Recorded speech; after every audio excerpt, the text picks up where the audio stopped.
purchase, and today's video is gonna be all about the fashion industry. So it's no secret that the fashion industry uses sweatshops and that not all clothes are made to the highest of ethical standards. And I just wanted to do a little experiment and see what some brands have to say for themselves on this matter. Now, as a bit of a disclaimer, I don't want this video to come across as judging anybody, who, especially, you know, private individuals. I'm definitely going to be judging companies, but like, if you're a normal person, like, I'm not here to judge. If your closet is stuffed with nothing but Forever 21 and H&M, like, I'm not here to shame you. That's not what this video is going to be about. I just want to present some information for you so that you can make smarter choices in the future. Not here to bash anybody or call anybody out. We're all friends here, unless you happen to be a CEO of one of these companies, in which case I'm definitely talking about you. But I just wanted to have a little chat with you guys, and I did a little experiment, and these are my findings. So essentially I just made a little stock email that I sent to a bunch of different companies. The email says, "Hello, I am a customer of your brand and would like to know if there is any information available on where the clothing your company produces are manufactured. Knowing the products that I purchase were made ethically and sustainably is very important to me, and I was curious to know your company's stance on the matter. Thank you so much for your time. Sincerely, blah, blah, blah." So I just sent that to a bunch of random inboxes. Basically, I just spent a couple days thinking up different brands that I'd like to email, wrote them all down on a list, and then one afternoon just went down the list and found all of the places that I could of them that I could send this email to, and this is what I've gotten in response. So today's video is probably going to be a long one, and it is going to be a wild ride. Surprisingly, the first brand that got back to me was Forever 21. Forever 21 is well known for having bad labor practices. They're, you know, the pinnacle of fast fashion. And the email that they sent me verbatim was, "Hello, Catherine, spelled wrong. Thank you for your interest in our company. However, we won't be able to answer this type of question or subject matter. We apologize for any inconvenience that this may cause, but we hope that your interest in Forever 21 does not diminish due to this." And then they left a link to redirect me back to the website. That is clearly an obvious red flag, to say the very least. I did some digging around on the actual Forever 21 website. I found buried deep in their FAQ stuff that their website does outline some of their vendor policies. Forever 21 has its own vendor audit program. Basically, it means that it is a self-inspecting company. And they developed their specifications to comply with industry standards. It doesn't say which industry standards though, because there are a few different ones and not all of them are created equal. A direct quote from their website says, "We conduct audits of our suppliers through in-house and third-party inspectors." So they say that they're self-inspecting, but then at the same breath they say that they use third-party and in-house inspectors. An in-house inspector doesn't mean that somebody from Forever 21 is going and inspecting the factory. It means that the factory itself is self-inspecting. So nobody at Forever 21 is actually going to their factories and seeing them firsthand. They're using third-party inspectors are going to be people who aren't associated with either company. They're just a random person that they have hired, and it doesn't say where that these third-party inspectors are coming from. It could literally just be a random inspection company that they've paid to say that their factories are well maintained, and the in-house is obviously just somebody from the factory walking through it and inspecting it, and that typically doesn't lead to anything happening because Factories are busy and they're making clothes and they're like doing their own stuff. They don't have time to walk through the whole factory and have like a specific person doing that every day. Like that's not how you inspect buildings effectively. Like if McDonald's was allowed to inspect its own buildings, let me tell you, you wouldn't want to eat at McDonald's ever after that. Primarily, I think Forever 21 has its factories in Bangladesh. It doesn't actually say where their factories are. Like there are no countries listed on their website, and that's like concerning. Like there's a lot of fluff and it says a lot of "we would like to" and "we believe in" sentences, but it doesn't actually point to anything that they're actually doing. And that's concerning. That means that they're pretending that they have more transparency than they actually do, which means that they don't actually want to have transparency because they have something to hide. Again, no judgment if you shopped from Forever 21 in the past. This is just presenting the facts to you so you can make your own decisions. Just a note that I wrote this down, that I wanted to say this during the website, but that a good company isn't gonna hide anything from you. A good company not only tells you what their values are, but they're going to tell you the tangible steps that they're taking to attain those values. So if you see a company saying a lot of "we believe in this," "we think everybody should," well, that's all great and all, but that's not actually a tangible thing. You can have a belief that you should be ethical and then not be ethical. Like, that's a thing that people can do. So you need to see not only what their values are, but how they're actually reaching those values, how they're actually implementing them in their day-to-day business practices. We'll get to some good ones later on, but first we're going to talk about H&M. H&M gave me an email reply, like they actually got back to me, but the email that they sent was honestly incredibly cryptic, and it mostly just told you to go back to their website. There were a few different pages that talked about their sustainability efforts and their fair labor practices. There is, at least on the website, there is a locator map so you can see where their factories are at the very least. I will give them that. That is, you know, the bar there is set on the ground, but at least they stepped over it. Like, at least they have that going for them. And then their sustainability basically redirected you to the H&M group, which is a totally separate website from where you buy H&M clothes. I will also give them credit for, on the H&M group website, it does list all of their top investors. That's important information that a lot of brands don't give you. So at least there is that.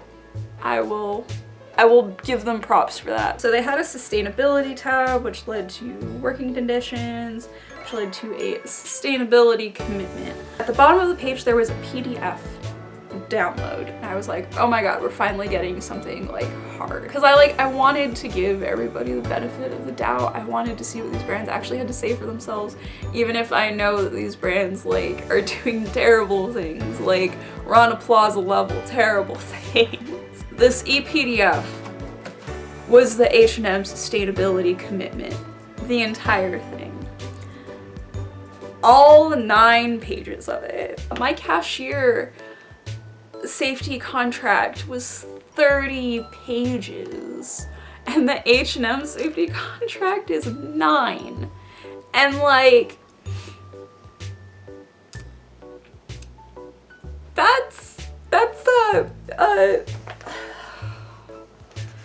but let me get into some of the gems that this document contained, because I did read all 9 pages of it, and let me tell you, it is hilariously bad. There were 2 sections in this document that I was mostly interested in. One of them was on performance evaluations, and the other one was on healthy workplaces.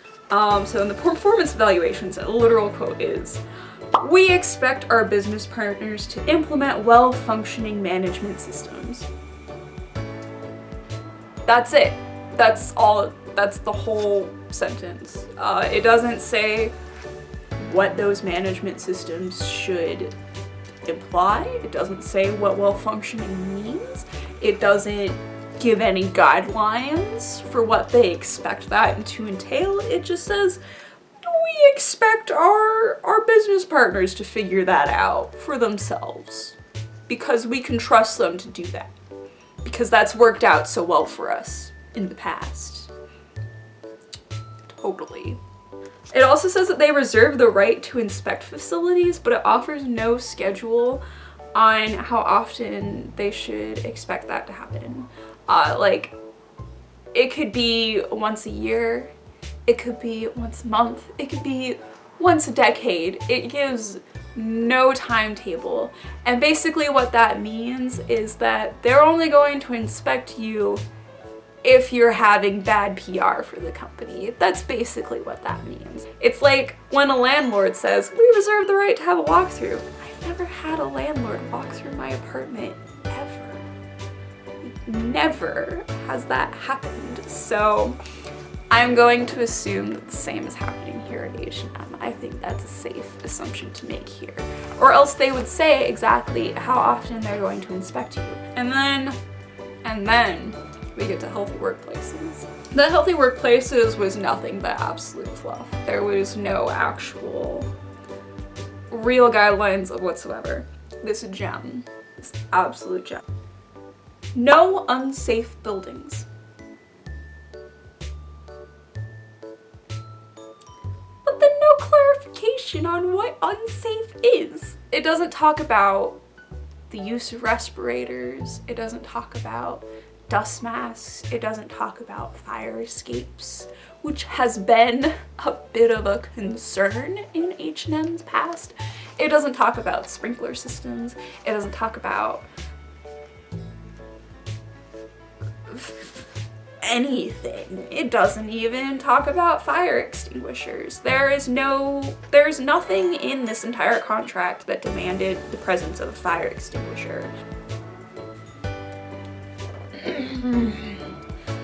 And then, like, my biggest concern with this whole thing was that they had a separation between fundamental versus aspirational goals and values. So like, they had the, yes, we'd love it if you would do this, but then they also had a literal bare minimum. Like, they had a, yes, everybody would be proud and happy if we did this, but this is what we're actually going to expect of you. And like, a company shouldn't be doing that. They should just have one. So that was H&M. I just want to compare these 9 pages of their safety requirements to OSHA just in general. Like, if you've never seen an OSHA manual, like, it is inches thick. And that's for like basic factory standards. That's not even like all of OSHA. All of OSHA is like, it would take you literal days to read through all of OSHA's requirements on everything. And like, that is the typical standard that most American companies are held to, unless they're, you know, a sketchy American company. The vast majority of factories and warehouses and even grocery stores and fast food chains try to uphold OSHA, which is, you know, an actual standard that actually gives you like set expectations, like how often a fire extinguisher should be replaced, the specifications on loading zones and fire escapes and fire evacuation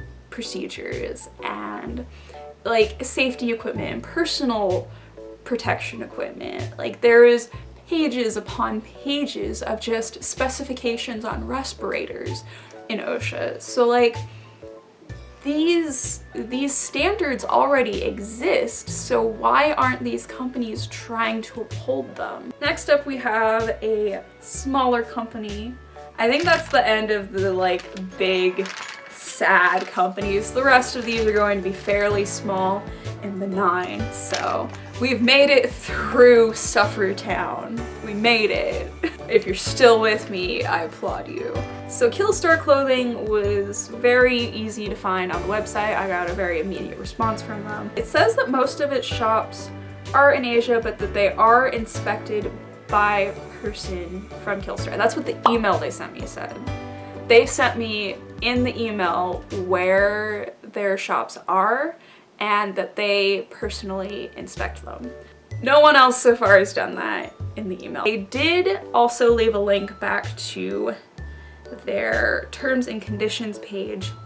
The only thing that I really had an issue with there is that point 19 for their ethical sourcing policy, it states that they uphold suppliers to local laws, meaning that they uphold them to the laws in their own countries. So like if they're in Bangladesh, they're going to uphold them to the laws of Bangladesh, which at the moment are basically nothing. I mean, some of these countries are getting better about at least making sure that minors are kept out of factories, but it does kind of just say Asia. It doesn't say where in Asia. If that's in China, then upholding local laws is good because I think at least they have to keep people under 16 out of their factories now. China is trying to like progress and change and get better. Not all Chinese factories are sweatshops at this point, but a lot of them still are, sadly.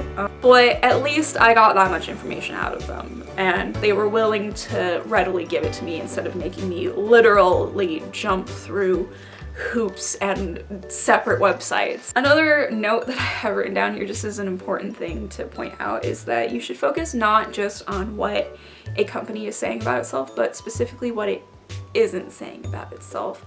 Why doesn't it have this, you know, exact policy laid out? Why does it only say this incredibly vague description instead of actually giving real juicy information? Next up is UNIF. I'm wearing a UNIF dress right now. I love UNIF. They are such a cool brand with such a cool aesthetic. So the email on the actual website was really hard to find. I don't remember having a hard time finding it when I initially reached out to them, but I did initially reach out to them on mobile, so maybe it's easier to find the contact on mobile, but on the actual like desktop site, it was very hidden, and I do not like that. But once I found it, they did reply very quickly. Their little email was filled with quite a few grammar mistakes, so I know that a real person sent it. But it says, "Thanks for reaching out. We produce our clothes in China and Los Angeles and are not mass-produced. All items are ethically produced / sourced, and no sweatshops are ever used in this process. Our team takes yearly trips to our warehouse to make sure everything is properly constructed and ethically made." So, we get an actual country, China. Again, China is well known for having sweatshops, and certainly like it happens there, but they are getting better. A lot of the focus on sweatshops has been placed on China. Sometimes a little bit unfairly. They're definitely not the worst contenders, but like they've still done some horrible things, so like they're not off the hook necessarily. But since they are so under the magnifying glass, they have been trying to better their laws a lot in recent years. So not everything made in China is made unethically. A lot of the brands that are ethical do still produce in China. A lot of the brands that I'm going to discuss today that are ethical do still produce in China because it's just, because the currency is cheaper there, and again, they are making leaps and bounds in their laws. So just because something is made in China doesn't necessarily mean that it was a sweatshop. It just means that it is slightly more likely that it was a sweatshop. But a thing that like big circle around in my notes is that they say our team takes yearly trips to our warehouses. So that means that people specifically from UNIF are going over to their warehouses to inspect them on a yearly basis. In a perfect world, it would be on a quarterly basis, but at this point, I will take it. Like, UNIF seems to have their shit together. So if you're buying from UNIF, I feel like you can feel good about it. Like, their clothes are still made in China, but again, not all Chinese manufacturing is unethical. And they do seem to genuinely care about ethical production in UNIF. So, our first brand that's actually decent. Hooray! So yeah, it states how often their warehouses are inspected and by who.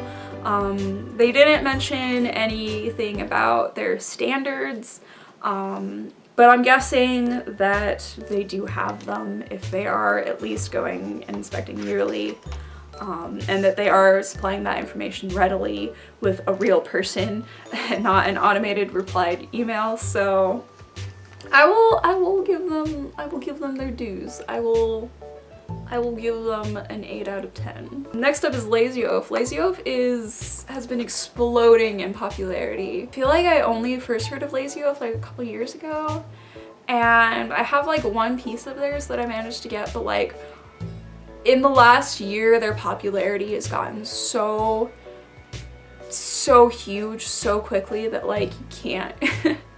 I used to be able to find them for actually decent prices on Depop, and like now everything on Depop is like $100, even if it's like a t-shirt.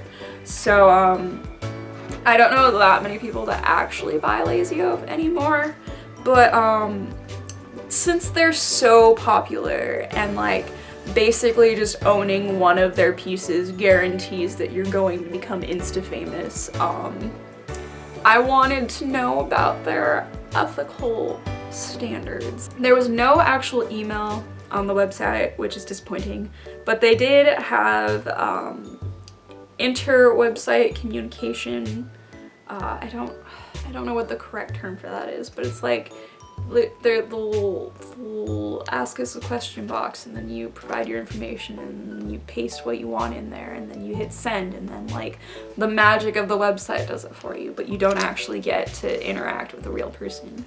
They had one of those, which I don't love those, but like at least there was that. An actual person did get to me within a week, which is fairly slow, but I mean, at least they got back to me. The email that they sent me stated that they work with a select number of factories in order to keep high visibility, which isn't necessarily bad, but like it doesn't say how much a select number is. But like it is better than being a company that has like 100 factories. Like you can't keep an eye on that. So like at least it shows that they are trying to keep an eye on their factories. An exact quote is, "We fly out to our suppliers and factories frequently, which means we get to see how they operate and to check health and safety standards firsthand."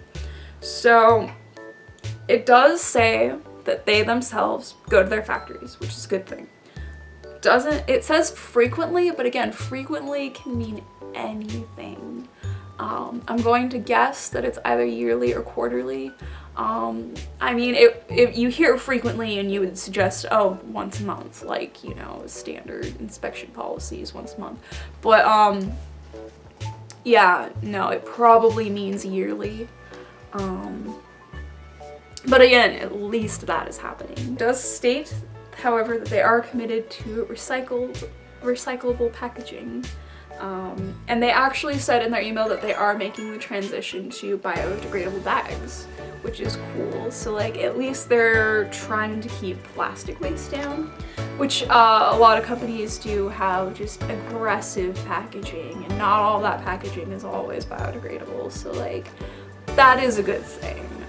I will give them props for that, and I will give them props for personally overseeing their factories. I do wish that they were a little bit more transparent on what their actual policies are. That would be cool. But overall, again, it's not terrible. You could definitely do worse. So I wanted to reach out to Sugar Thrills, which is one of my favorite brands, but I couldn't find anything on them. But I did, however, find Sugar Pills. So I sent them an email. Their email was really easy to find, there was a really fast response, and they said that their clothes are made in Poland. I am not super familiar with the Polish culture or Poland as a country because I am not from Europe. But some basic Googling showed that their labor practices are pretty similar to the United States, so I'm going to guess that they're okay. I mean, again, not everything in the United States is perfectly ethical, but like, at least we have OSHA. So I'm going to guess that Poland's pretty okay. I don't know about their specific safety standards over there, but at least their employees seem to get breaks and like vacation time, so that's good. I assume that they're not terrible if they're at least giving their people breaks. Next up is Obey. Obey is, I shouldn't need to explain Obey. You should know about Obey. If you're from the United States, you've probably heard of Obey. The email was really easy to find. There was really fast response. The email that I got didn't state where the clothes are made specifically, but it did state that they have a fair trade line, and then it explained what fair trade means in general terms. I did some Googling and I found out that their shirts are screen printed in the US, but everything else is typically made in the United States, like jackets and hats and things that aren't like a basic screen printed t-shirt. Like I think some of their like newer print-based things, like not a screen print, but like an all-over print, I think those are probably manufactured in China at the moment. But again, China is not necessarily mean that it's a sweatshop. And I found more Googling uncovered that I found an article written by Shepard Fairley himself, who is the founder of Obey. He's the street artist that basically everything from Obey is based off of.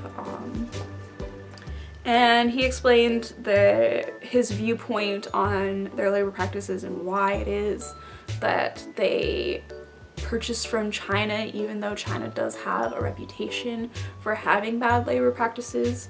And it kind of gave me a good sense that they are using the better factories in China. Again, like, not as transparent as I would like, but it does seem that they're at least trying.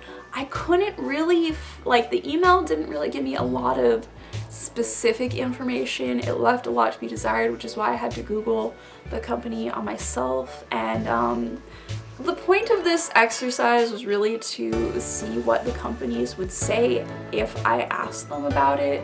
So like, I can't really give Obey high marks, but I can't really give them terribly low marks either, because it does seem that they are, at least for the most part, ethical. Next up is Pleaser.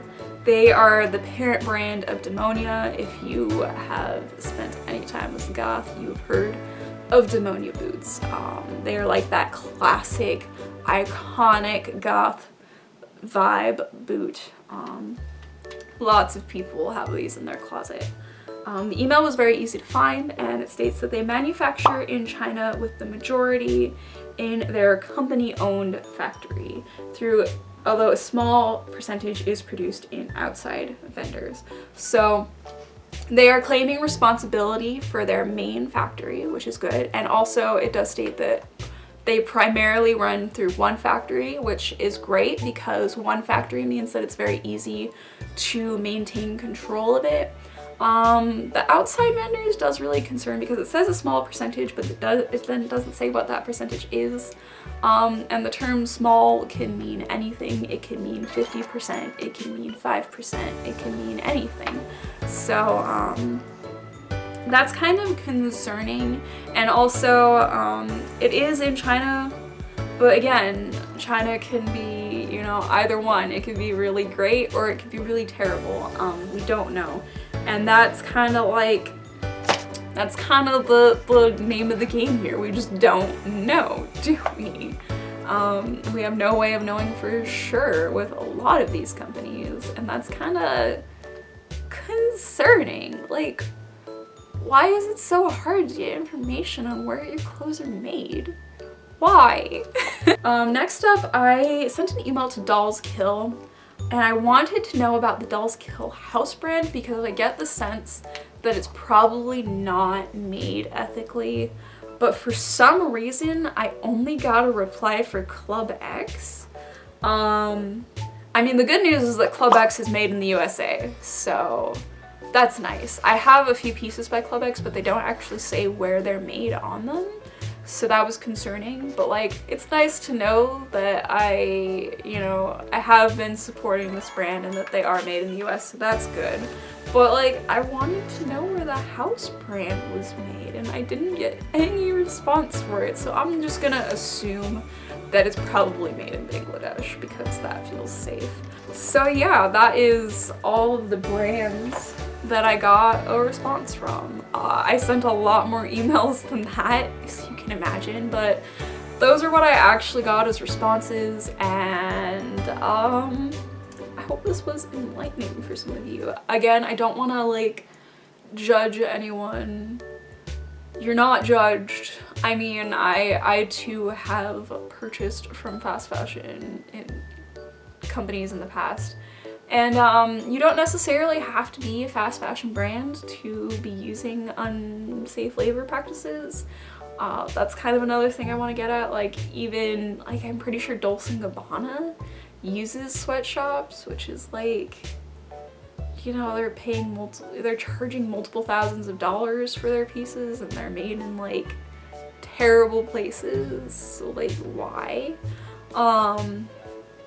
But yeah, this isn't meant to like judge anyone or make you feel bad, even though like almost every single one of these brands was terrible. I really just wanted to show like what would happen if you do email them, because like, I knew Forever 21 was bad going into this, and now like I know that they're bad. I just wanted to see what would happen doing this little experiment, and I wasn't prepared going into it for how deep I would have to go to just get basic details about basic things. And I mentioned sustainability in my email, but only one company actually mentioned like biodegradable bags and recycling and anything like that, and that was Lazy Oaf. So that kind of surprised me that like nobody mentioned anything about environmental issues whatsoever. So that is definitely something to mull over. But I just want people to have this information available to them. I just want to be able to start more dialogue about this, but I want that dialogue to be constructive. I want people to have actual juicy facts to actually think about, and I don't want to have just another video of just a freaking montage of the Rana Plaza disaster and just like judging you. Like, if you haven't heard of the Rana Plaza disaster yet, just fair warning, it is graphic and it is hard to look at. If you've never heard of it, it was a disaster that happened when an 11-story clothing factory collapsed in Bangladesh, and a comparable number of people died in that incident as the 9/11 disaster. Like, there's a pretty similar death toll between those incidents, and nobody talks about the Rana Plaza except for people who want to bash the fast fashion industry and like make you feel bad about yourself. So like, I want to have actual good information out there that doesn't just aggressively judge you for having terrible choices. I want you to actually have like a good little presentation given to you where you can make your own decisions. But again, I think everybody should be trying to be more ethical in their day-to-day lifestyles, and hopefully this has helped you with that. If you have any questions, feel free to leave them below. But know that I'm just a consumer next to you. I don't know anybody who actually works at these companies. I'm just somebody who sent a lot of emails. So I don't know how helpful I can actually be, but I'll definitely try to help people find information if they want me to. But yeah, I hope everybody has a good day. I hope nobody feels personally attacked by this. That would make me feel bad. But I hope I will see you all next time. Bye!